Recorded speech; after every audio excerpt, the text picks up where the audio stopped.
행복한 안식일입니다. 이곳에 함께한 우리 모두를 우리 주님께서 환영해 주실 것을 믿습니다. 오늘은 사명인가 고집인가 라는 제목으로 말씀을 드리기 원합니다. 여러분, 고집이 있으십니까? 대답을 크게 하신 분도 계시고, 고집이라는 것이 좋은 것인가요? 나쁜 것인가요? 의견이 분분한데, 고집을 부릴 때 부려야 되는데, 문제는 쓸데없는 일에 목숨 거는 분들이 종종 있습니다. 오늘 하나님의 말씀 본문 사도행전 21장 1절부터 14절까지 말씀인데요. 우리 붉은색 글씨만 우리 같이 읽도록 하겠습니다. 시작.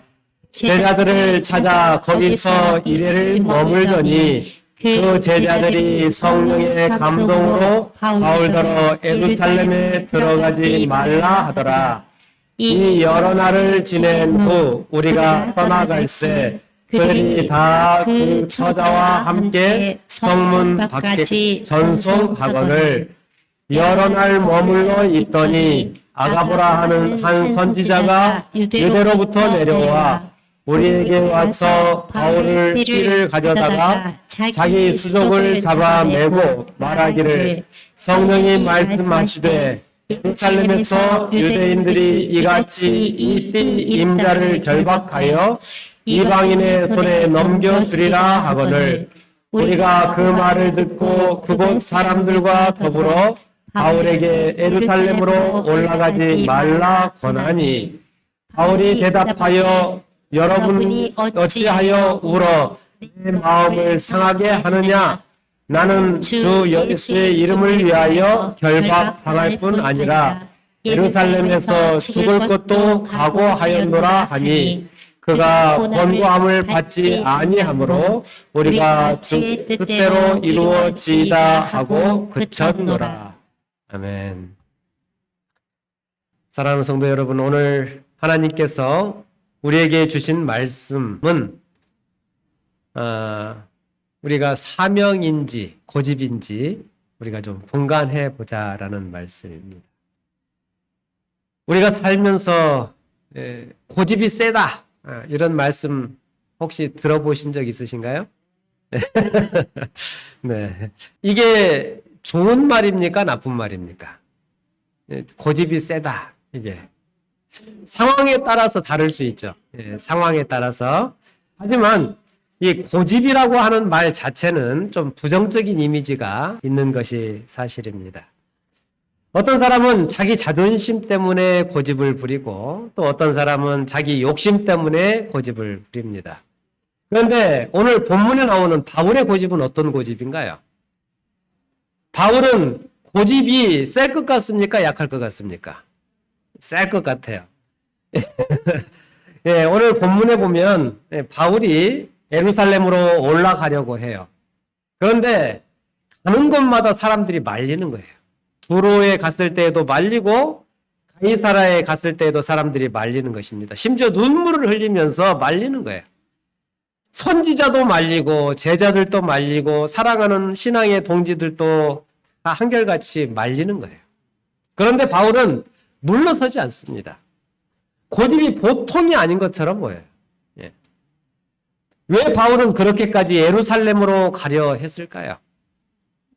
왜 그렇게까지 말리고 그렇게 하는데 멈추지 않고 왜 사랑하는 사람들의 눈물 앞에서도 바울은 물러서지 않았을까요? 오늘 질문의 대답이 바로 저와 여러분의 삶에도 아주 중요한 영적 해답이 될 것을 믿습니다. 바울이 이렇게까지 고집을 부린 이유는 원래 고집이 세서 그런 것이 아니라 목적이 분명했기 때문에 그렇다는 것입니다. 우리가 차를 타고 어디를 갈 때에 새벽에 일찍 차를 타고 가는 경우들이 종종 있죠. 근데 새벽에 시동을 켜는 순간 전날 들었던 음악이 갑자기 엄청 크게 터져 나오는 바람에 깜짝 놀라는 경험을 해본 분이 계실 것입니다. 왜 그럴까요? 차가 이상해진 거예요? 그 전날 내가 들었던 볼륨이 변하지 않고 그 크기로 그대로 있는데 뭐가 달라진 거예요? 환경이 달라진 거예요. 환경이. 예. 고요한 새벽에 들으니까 그 전날 시끄러운 상황에서 들을 때는 내가 볼륨을 소리를 잘 듣기 위해서 키워놨는데 이제 주변이 조용해지니까 그 크기로 들으니까 너무 큰 거예요. 여러분, 우리의 인생도 비슷합니다. 상황이 달라지고 집중하는 것이 달라지면 같은 말도 다르게 들리고 같은 사건도 다르게 느껴지고 같은 경고도 전혀 다르게 받아들이게 된다는 것입니다. 오늘 바울이 그렇습니다. 사람들이 볼 때에 바울이 예루살렘으로 가는 것은 너무 위험하기 때문에 가지 말라고 말리고 있는 거예요. 그런데 바울은 같은 상황을 보면서도 그래도 가야 한다라고 말하고 있는 것입니다. 왜 그럴까? 여러분, 바울은 목적을, 사명을 보고 있는데 사람들은 상황을 보고 있기 때문에 그렇습니다. 여러분, 사람들은 결국 자신이 무엇을 보고 사느냐에 따라 같은 사건도 전혀 다르게 해석하게 됩니다. 누군가의 고난을 보면서 이 길이 틀렸다, 이 길에 가면 안 되는 길이구나 라고 생각할 수 있지만, 그러나 누군가는 그 고난을 보면서도 이 길이 맞구나, 더 큰 각오와 열심으로 이 일에 임해야 되겠구나 라고 생각하는 사람도 있는 것입니다. 바울은 어느 쪽이었습니까? 후자였죠. 그는 편한 길을 찾는 사람이 아니라 부르신 사명의 길을 바라보는 사람이었던 것입니다. 그래서 오늘 본문 13절에 이렇게 이야기합니다. 나는 주 예수의 이름을 위하여 결박받을 뿐 아니라 예루살렘에서 죽을 것도 각오하였노라. 여러분, 이 구절에서 가장 중요한 말은 결박도 아니고 죽을 각오도 아닙니다. 가장 중요한 부분은 주 예수의 이름을 위하여입니다. 바울은 자기의 안전을 위해 살지 않았습니다. 바울은 성공을 위해 살지 않았습니다.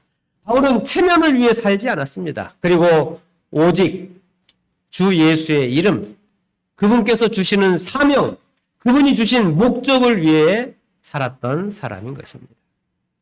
사랑하는 성도 여러분, 이것이 우리의 신앙의 차이를 만드는 것입니다. 교회 안에 같이 예배드리는 사람이 많이 있습니다. 같이 찬양도 하고 기도도 하고 같은 말씀을 듣습니다. 그런데 삶의 방향은 전혀 다를 수 있는 거예요.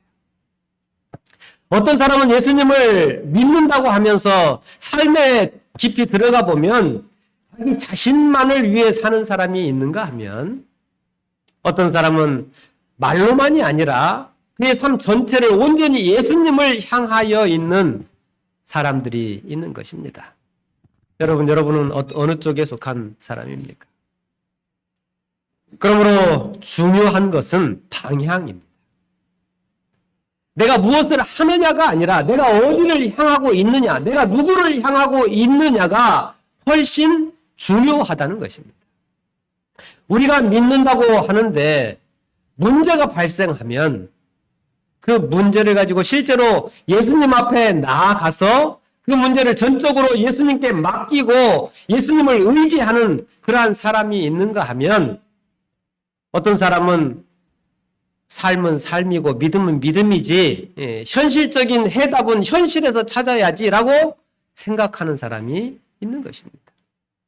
그래서 많은 사람들이 신앙과 삶을 다르게 살아가요. 이중적으로 신앙하고 이중적인 삶을 살아가게 되는 것입니다. 교회에서는 성도인데도 성도 같지 않은 모습을 보일 때가 많고, 세상에서는 세상 사람이라고 이야기하기에는 조금 더 애매한 그러한 위치에서 어정쩡한, 뜨뜻미지근한 그러한 삶을 우리가 살아가게 되는 것입니다.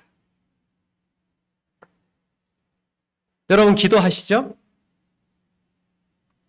대답을 안 하시는 거 보면 기도를 안 하시는 기도하시죠?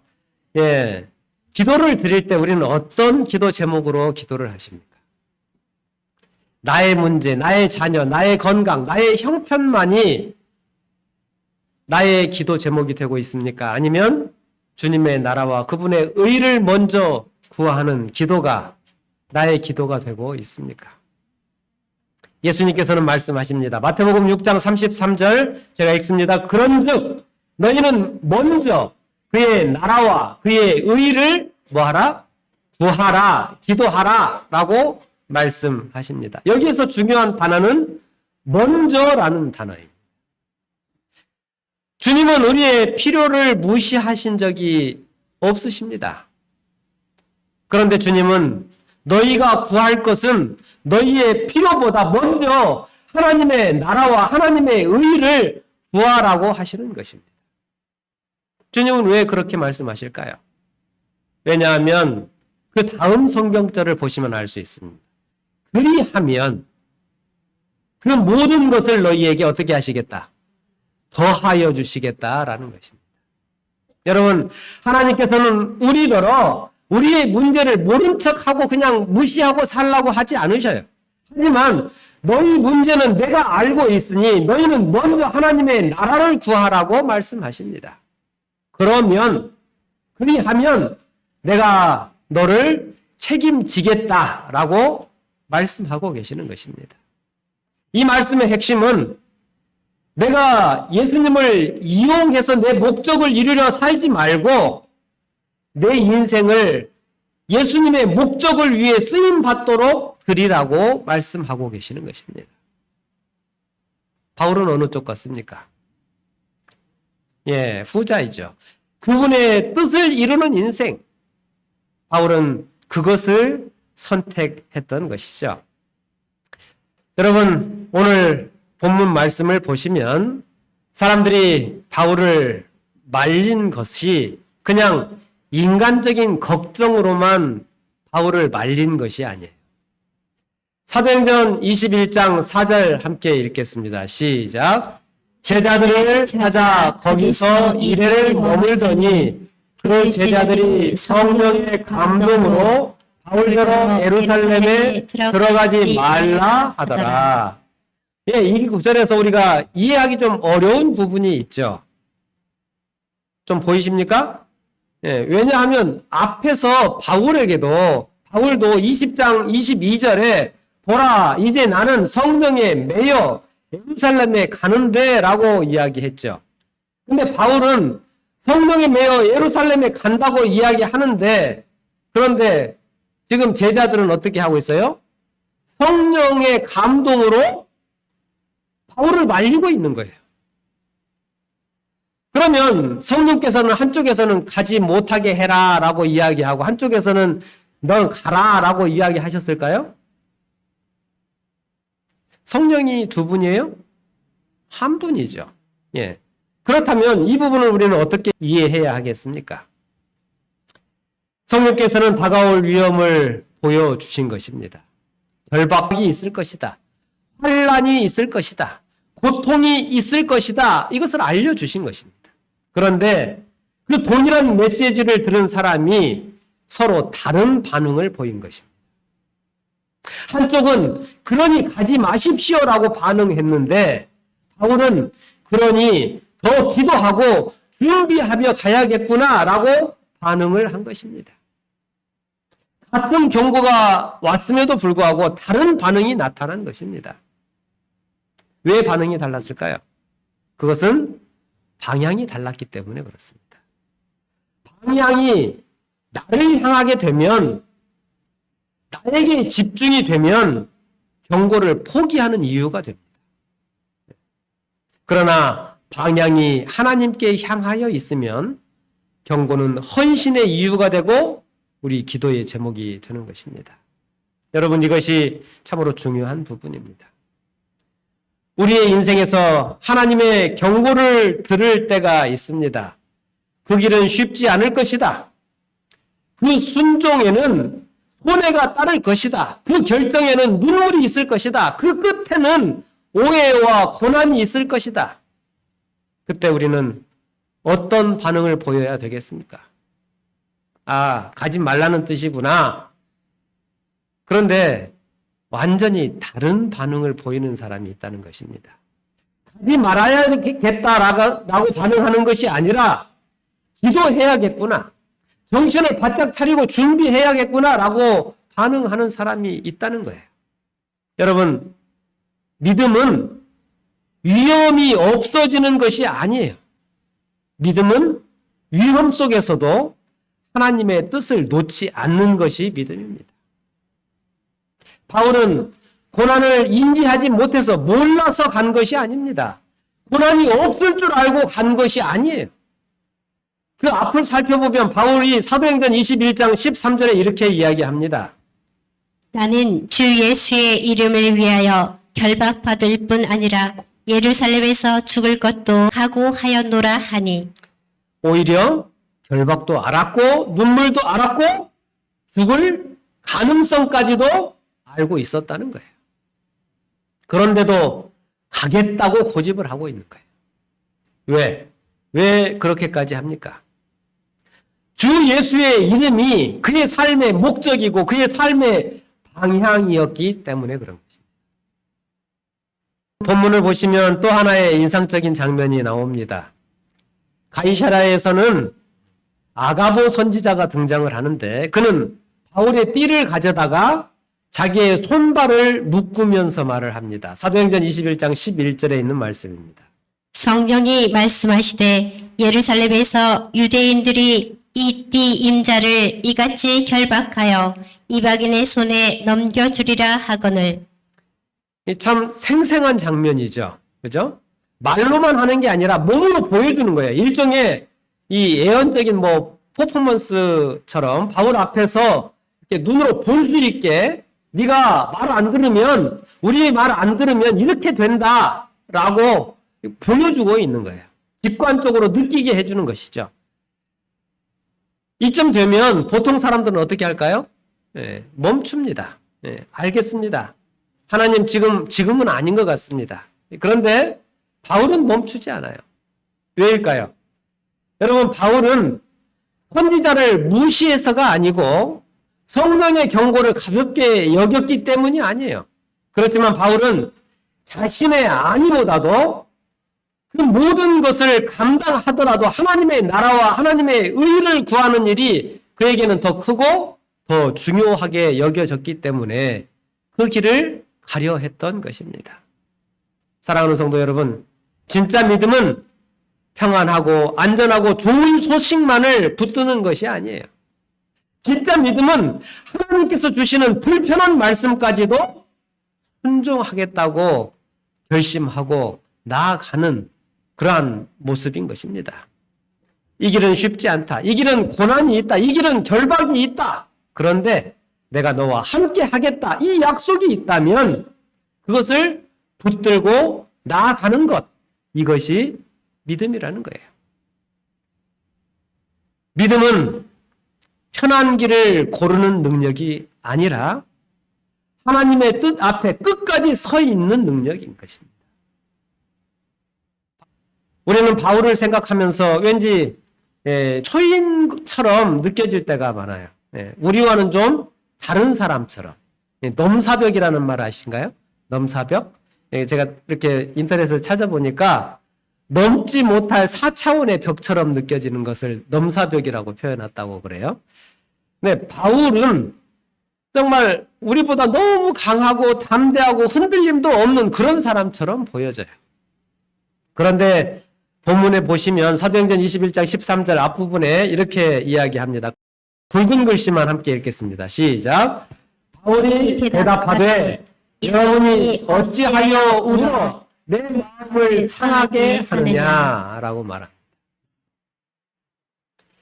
여기 내 마음을 상하게, 왜 너네들이 울어가지고 내 마음을 상하게 하냐, 이 말은 그냥 가볍게 흘려서 하는 말이 아니고 내 마음이 정말 찢어지고 무너지는 고통이 있다라는 말을 하고 있는 거예요.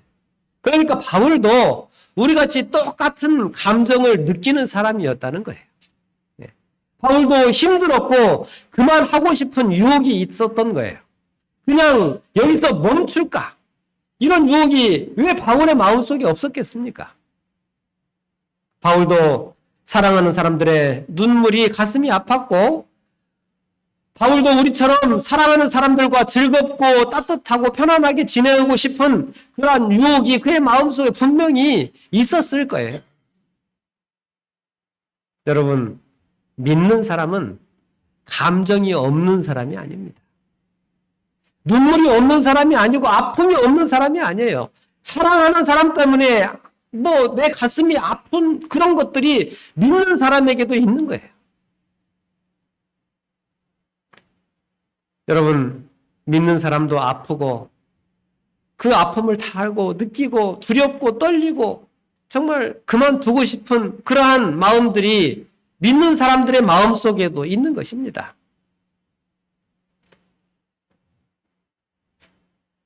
오늘 이 자리에 계신 우리 성도님들의 마음도 정말 고통 중에 있는 분들이 계시리라고 생각됩니다. 가정 때문에 아프고 자녀들 때문에 아프고 남편과 아내 때문에 아프고 건강 때문에 아프고 경제적인 문제, 사람과의 관계, 교회 안에서의 여러 문제들 때문에 마음이 무너지는 분들이 계실 것입니다. 겉으로 보기에는 괜찮아 보여도 속으로는 주님 너무 힘듭니다. 이런 마음을 가진 분들이 우리 가운데 있을 거예요. 그런데 여러분 기억하십시오. 바울도 그랬다는 거예요. 그러므로 나의 약함 때문에 스스로를 정죄하지 마시기 바랍니다. 눈물이 난다고 믿음이 없는 게 아니에요. 힘들다고 내가 믿음에 떠나 있는 게 아니에요. 마음이 무너진다고 하여서 신앙이 끝난 것이 아니라는 거예요. 중요한 것은 그 마음을 가지고도 내가 어느 방향을 향해 서 있느냐가 중요하다는 거예요. 내가 고통 중에서도 주님을 바라보고 있다면 그 사람은 믿음에 서 있는 사람인 것입니다. 내가 아픔 중에도 내가 주님을 놓지 않고 살아가는 그 믿음의 걸음들이 우리에게 있다면 우리들은 하나님의 편에 서 있는 것입니다. 여러분 기억하십시오.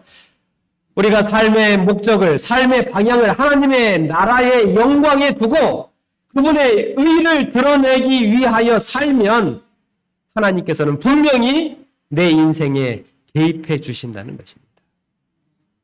여러분, 개입이라고 하는 것, 이것은 굉장히 놀라운 일입니다. 우리 힘으로는 못 가는 길이 있어요. 우리의 감정과 힘으로는 견딜 수 없는 시간이 있는 거예요. 우리의 생각으로는 도무지 이해가 안 되는 상황이 우리의 삶 속에 발생하게 되는 것입니다. 그런데 하나님께서 개입하시면 울면서도 그 길을 갈 수 있는 힘이 생긴다는 거예요. 아프지만 견딜 수 있고 두렵지만 무너지지 않을 수 있어요. 상황은 그대로이지만 사람은 같은 사람인데 그 마음가짐이 달라지게 된다는 것입니다. 이것이 하나님이 개입하셨다는 의미인 거예요. 사무엘상 6장에 보시면 법궤가 블레셋에서 이스라엘에 돌아오는 장면이 나옵니다. 새끼가 있는 암소 2마리가 수레를 끌고 갑니다. 그런데 새끼가 있는 암소들은 본래 어디를 향해 가야 됩니까? 새끼들이 있는 곳으로 가야 맞습니다. 그런데 울면서도 성경은 좌로나 우로나 치우치지 않고 똑바로 가고 있었다라고 이야기를 합니다.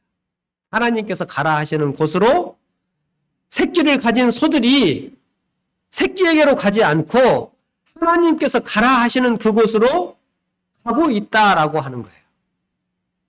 왜 그런가? 하나님께서 개입하셨기 때문에 그런 것입니다. 본능을 누르고 아픔의 길을 견디게 하시고 당신의 뜻을 이룰 힘을 주시기 때문에 하나님이 개입하시면 본능도 넘어서게 하신다는 것입니다. 그러니 하나님이 개입하시면 우리에게 있는 그 두려움쯤이야, 우리의 마음속에 있는 그 상처쯤이야 넉넉히 이길 수 있는 힘을 갖게 된다는 것입니다. 바울도 마찬가지였습니다. 사람의 눈물이 있었고 그 다음에 바울 자신도 마음의 아픔을 느꼈고 앞으로 닥칠 결박도 있었지만 그럼에도 불구하고 그 길을 고집할 수 있었던 것입니다. 그래서 바울은 성령에 매여서 간다라고 표현한 것입니다.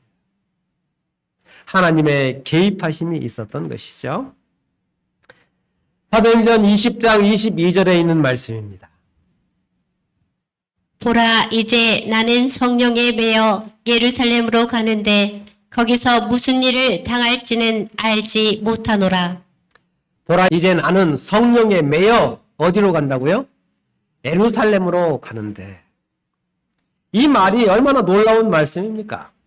성령에 매여라는 이것은 내가 너무 고집이 세서, 내가 너무 강해서가 아니라 오히려 내가 흔들리고 있는데, 내가 포기할 수 있는 그러한 타협하는 유혹들이 나에게 여전히 있는데 하나님이 붙드시기 때문에 내가 이 길을 갈 수 있다라고 바울은 고백하고 있는 것입니다. 내 의지보다 강한 손이 나를 붙들고 계시다는 거예요. 이것이 성령의 매인 인생인 것입니다. 사랑하는 성도 여러분, 오늘 말씀을 우리의 삶에 가져와 보시게 되기를 바랍니다. 우리는 왜 자꾸 흔들립니까? 환경 때문일까요? 물질 때문일까요? 사람들 때문에 내가 흔들립니까? 물론 그것들에게 영향을 받는 것이 사실입니다. 하지만 더 근본적인 것은 내 삶의 목적, 내 삶의 방향이 흐트러졌기 때문은 아닌지 우리 스스로에게 한번 질문해 보셨으면 좋겠습니다. 목적이 나에게 있으면 작은 손해에도 흔들립니다. 목적이 내 체면에 있으면 조금만 무시당해도 무너지게 돼요.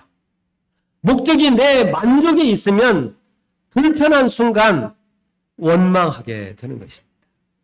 그러나 목적이, 방향이 하나님의 영광, 하나님에게 향하여 있으면 사람의 반응이 전부 내 삶의 결정짓게 하지 않는다는 것입니다.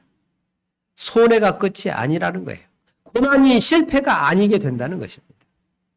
여러분, 오늘 내 삶이 왜 이렇게 힘든지 설명되지 않는 분이 있을 것입니다.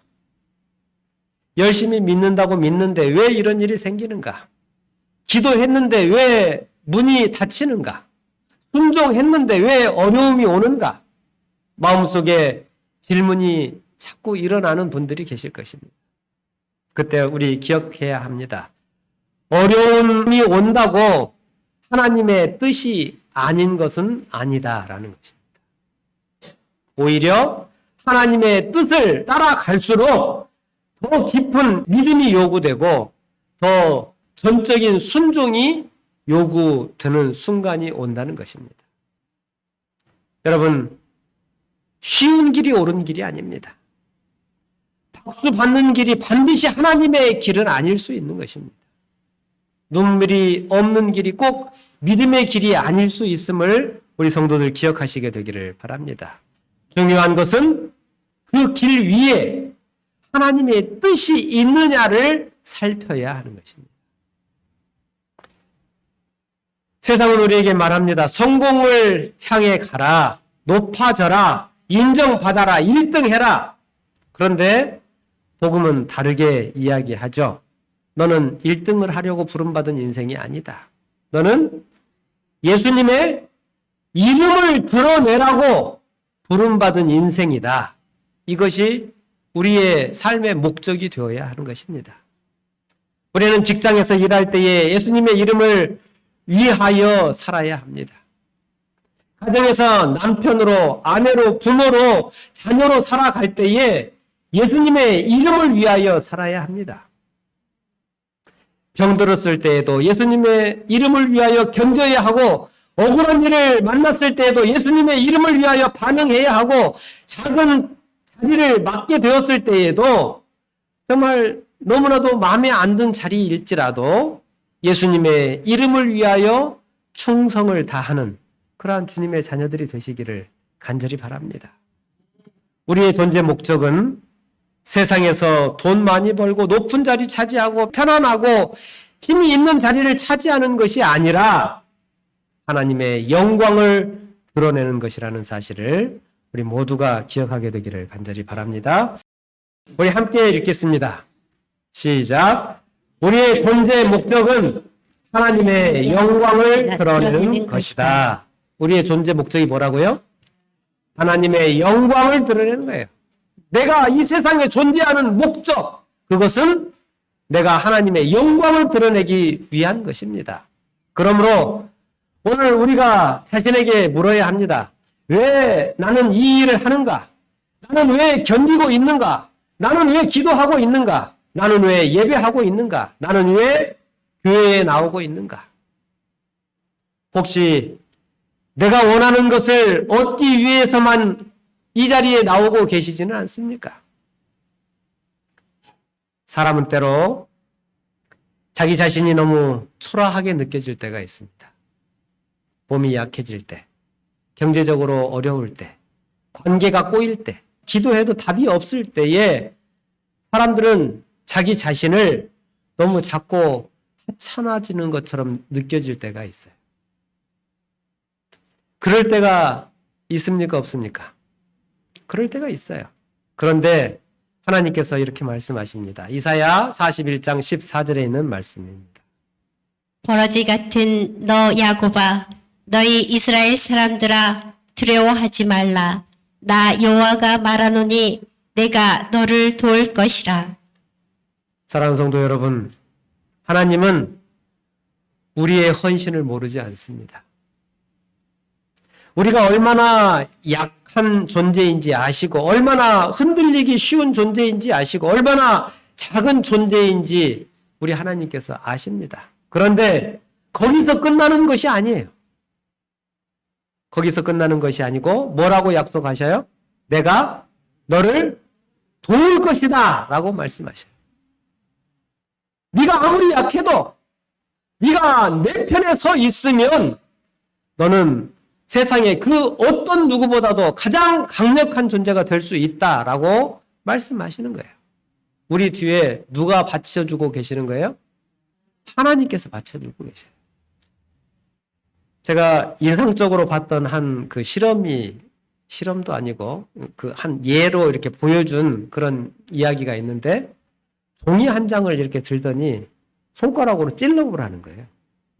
그러면은 손가락으로 꽉 찔르면 종이가 찢어지잖아요. 근데 위에다 벽돌을 한 장 받치면 어떻게 돼요? 손가락에 부러지는 거죠. 손가락이. 그러니까 우리 뒤에 누가 계시는 거예요? 하나님이 버티고 계시는 거예요. 나 한 사람은 너무나도 볼품없고 부족한 존재일지 모르지만 내 뒤에서 나를 버티고 받쳐주고 계시는 분이 누구신가? 하나님이시라는 거예요. 내가 너를 도울 것이라고 하나님은 약속하고 계시는 거예요. 내가 작아 보이지만 괜찮아요. 하나님이 개입하시면 벌레 같은 인생일지라도 존귀한 주의 자녀가 될 수 있다는 것입니다. 여러분, 여러분의 형편이 여러분의 정체성이 아닙니다. 여러분의 질병이 여러분의 인생이 아니에요. 여러분의 실패가 결론이 아니에요. 하나님이 개입하시면 오늘의 두려웠던 길도 내일의 간증이 될 수 있는 거예요. 하나님이 개입하시면 오늘 눈물도 내일의 찬송으로 변화될 수 있는 것입니다. 하나님께서 개입하시면 오늘의 결박도 내일의 복음의 통로로 쓰임받을 수 있게 되는 것입니다. 사랑하는 성도 여러분, 말씀을 맺으면서 우리는 바울의 고집을 보았습니다. 그러나 사실은 고집이 아니라 하나님의 뜻을 향한 거룩한 그러한 집념이었음을 우리는 깨닫게 되는 것입니다. 사람들은 말려도, 선지자는 말려도, 성도들이 울면서 바울을 말려도 바울이 마음이 아팠지만 그런데도 바울은 그 길을 어떻게 해요? 강행합니다. 왜 그런가? 우리 주님 향해 걷는 걸음, 그의 삶의 방향의 목적이 그들과 달랐기 때문에 그런 것입니다. 여러분, 우리 함께 읽겠습니다. 시작. 나는 주 예수의 이름을 위하여 내 삶을 드리겠습니다. 아멘. 제가 다시 한번 읽습니다. 나는 주 예수의 이름을 위하여 내 삶을 드리겠습니다. 이 고백이 저와 여러분의 가슴 속에 든든히 서는 믿음의 원칙이 되시기를 간절히 바라면서 오늘 말씀을 마치겠습니다.